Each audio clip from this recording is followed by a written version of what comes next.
Welcome to the only daily podcast focusing on compliance news of the day. Each morning, start your day with a cup of coffee and Tom Fox, the voice of compliance, to hear about 4 of the top compliance, corruption, or leadership stories you will need to start your day. The Daily Compliance News is a production of the Compliance Podcast Network. First, a word from our sponsor.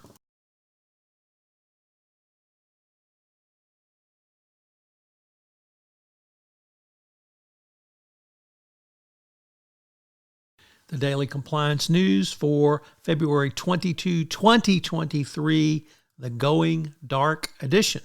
And we begin with that story from Today KU News, a first-time contributor to the Daily Compliance News, where a new study by Alexander Platt, Associate Professor of Law at KU, shows that the SEC is becoming increasingly secretive regarding some of its own activities, including the whistleblower program. What Professor Platt found was that the SEC's most recent annual report on its whistleblower program is its least transparent report in history. Obviously, this is very troubling because rather than expanding transparency, the SEC has done the opposite. And the whistleblower program is a key component of the SEC's enforcement mechanism, but if it refuses to share information, which should be in the public record, it's only going to hurt the program going forward.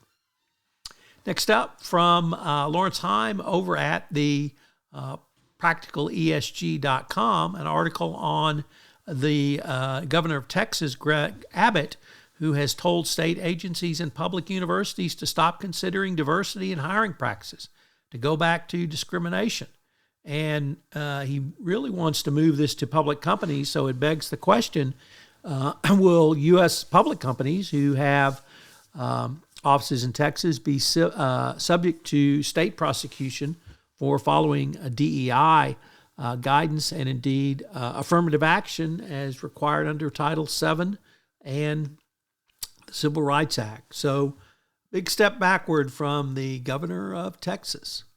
Next up, from Reuters, the crypto giant Binance has moved $400 million from its U.S. firm to a firm controlled by the Binance CEO and founder, Zhao Jinping.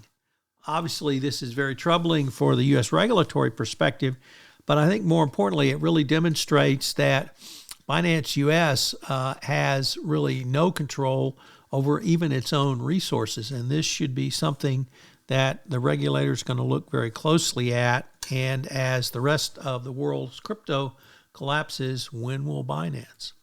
And finally, from the Wall Street Journal, CFO Journal, it raises questions about whether the PCAOB even has authority over crypto audit regulations or audits of crypto firms. So if the PCAOB can't weigh in, the SEC may have trouble as well.